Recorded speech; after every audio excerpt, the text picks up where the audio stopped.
Hi, for the next section of the book that I want to talk about, I'm going to use a prop to initially make a point.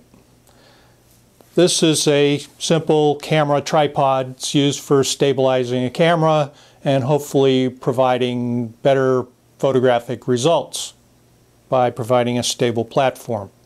It has 3 legs and it's nice and steady. When one of the legs is removed, however, the tripod ceases to be stable and it falls over. Point made. Hi, welcome back to our discussion on No Way to Fight a War. If you're like me and you grew up in the 1950s, 1960s, undoubtedly you have family members who were alive during World War II who have shared some of their recollections of what went on here in the United States during the war.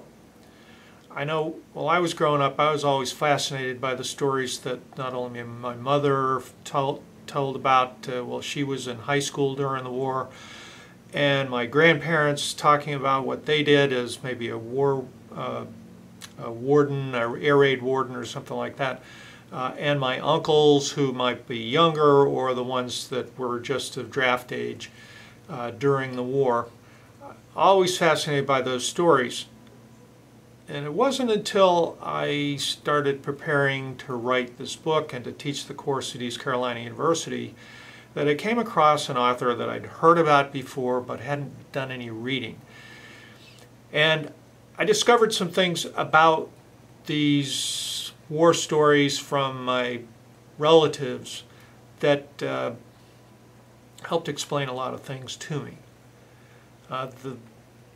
Karl von Clausewitz is a Prussian thinker or military strategist, theorist, who was born in 1780 and died in 1831.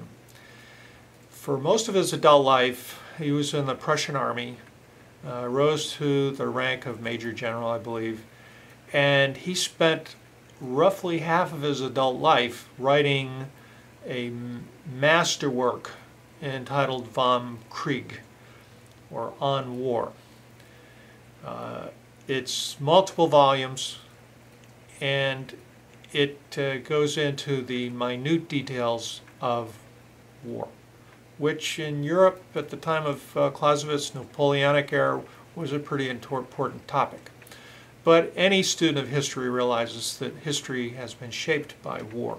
Whether you like it or not, it's a fact.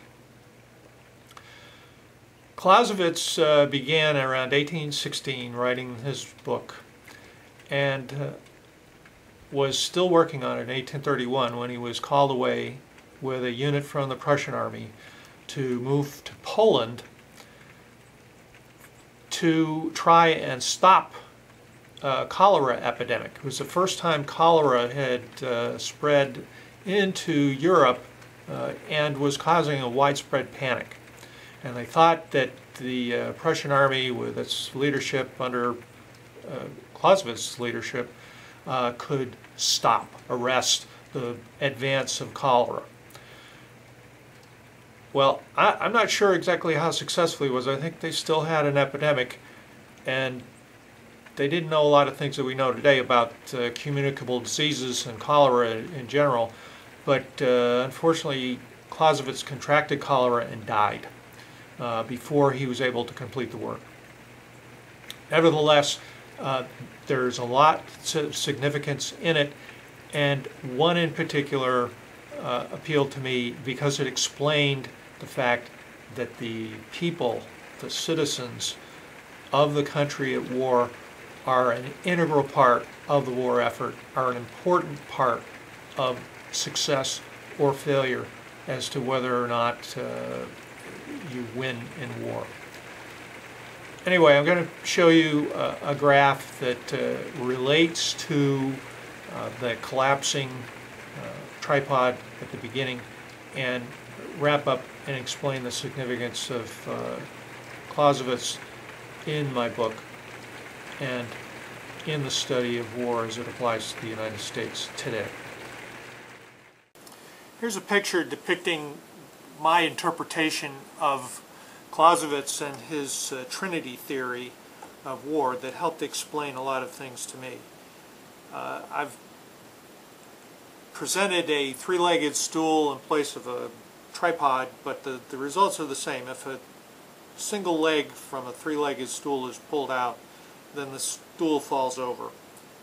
And Clausewitz discovered, and I discovered through Clausewitz, is that the people are an integral part of this three-legged stool, or trinity of war, in which the government, the military, and the people, the citizens, play equal and important roles in the success or failure of war.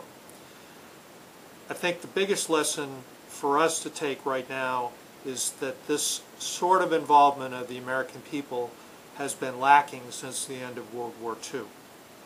Certainly didn't exist to the same extent in Korea, even though there was a draft going on, and in the majority of the Vietnam War where there was a draft, there still was not the connection with the American people.